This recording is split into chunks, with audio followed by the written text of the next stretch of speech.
Greetings, everyone. Pete Pardo here from Sea of Tranquility. Welcome to pick number 28 of my favorite albums to listen to in the summertime. We've been doing it all month long here in July 2024. Only a few days left as we discuss some of our favorite albums that come out, provide the perfect soundtracks to summertime activities, warm weather, outdoors, grilling and chilling, swimming, barbecuing, driving around the car, doing some yard work, planting flowers, hiking, biking, whatever. This is the stuff we're listening to while the weather's warm. It really kind of drives us in the warmer months, right?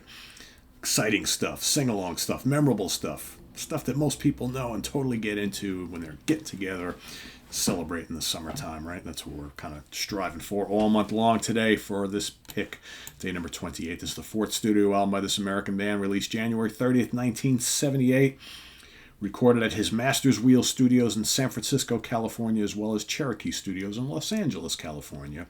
Produced by Roy Thomas Baker for Columbia Records. I'm talking about Infinity by Journey. Not only my favorite Journey album of all time, but it's also my favorite Journey album to listen to this time of year. Love cranking this album in the summertime.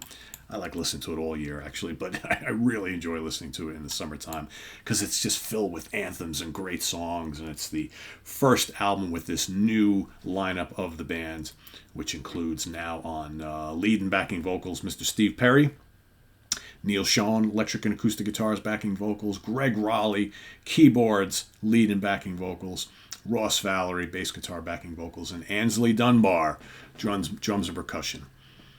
Right, you could say, this might be the classic lineup of the band, although most people slot in Steve Smith in the drummer's stool, right? Some people prefer the Greg Raleigh version of the band. Some people like the Jonathan Cain version of the band. So it's really hard to say what is the de facto classic lineup of this band. I know most people, when you look at like sales and longevity, they look at, the lineup with Perry, Schon, Valerie, Smith, and Cain as the classic lineup of the band. But I know a lot of people who insist maybe this is the classic lineup of the band. Depends on which way you go. They're both classic in my opinion. What do we got on here? So many great songs on here. I mean, this album to me is kind of like the bridge from their more kind of progressive earlier works, progressive and hard rock stuff, to the more kind of anthemic AOR, melodic rock, arena rock type stuff that they were then pop stuff that they would do starting shortly thereafter. This has a little bit of both camps, and I think it does it all really, really well. It's got, of course, the great song Lights, all about the San Francisco Bay Area, right? That's a great sing-along anthem. Everybody knows, everybody loves it. Feeling That Way, terrific song, which leads into Anytime, right? I love Feeling That Way in Anytime. I love the way they just kind of segue into each other. I love the fact, I love when you've got Raleigh and Perry singing together.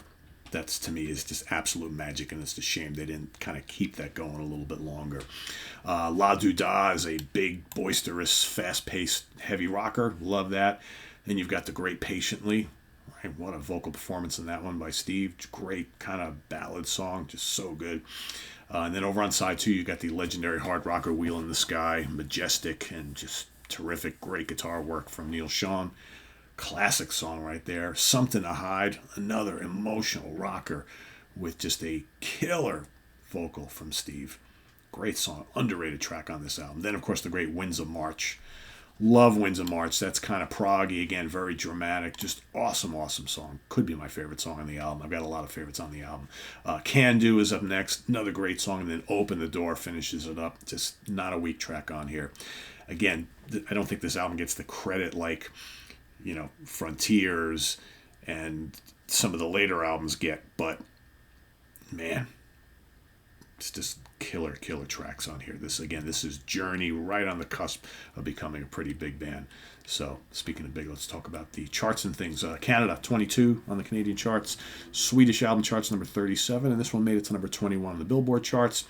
Up in Canada, this went gold, 50,000 units sold, and here in the States, triple platinum, 3 million copies sold. So a big album, but not initially, right? This album, the success of this album was really driven by some of the albums that came after it, right? Because you got all those big selling albums to follow, and I think that just helped the whole rest of the catalog, starting with this album. All of a sudden, all the Steve Perry albums just became massive sellers. So, yeah, Great stuff here.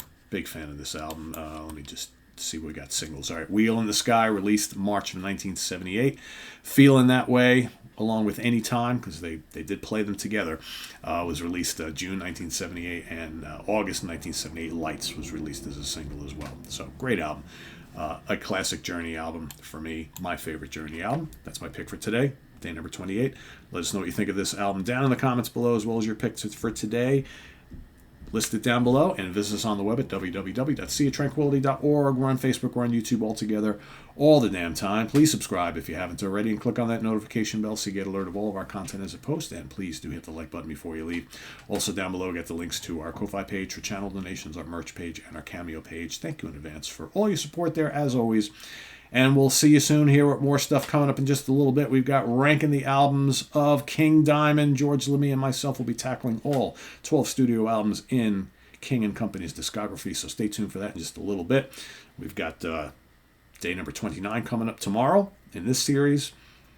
Tuesday, of course, is in the Prog seat. Wednesday, new album review day, will also be the last day of favorite albums in the summertime before we move on to my favorite vocalist of all time, starting my favorite 31 singers of all time, starting up on the 1st, which would be Thursday. We've got Friday Morning Funhouse with Martin Popoff this week. We're going to be listing our top 40 guitar riffs of the 70s. Each one of us picking our favorite 40 riffs of the 70s. That's coming up Friday. Professor's Picks on Friday.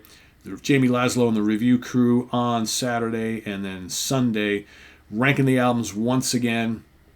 George LeMay will be back with myself along with Eric Porter. We're going to be ranking the albums of the great fusion band Simon Phillips' Protocol, right? His great band Protocol. That's coming up on Sunday. So all that and more happening this week. Thanks for watching, everybody. I am Pete Pardo. Enjoy the rest of your weekend. See you soon. Bye-bye.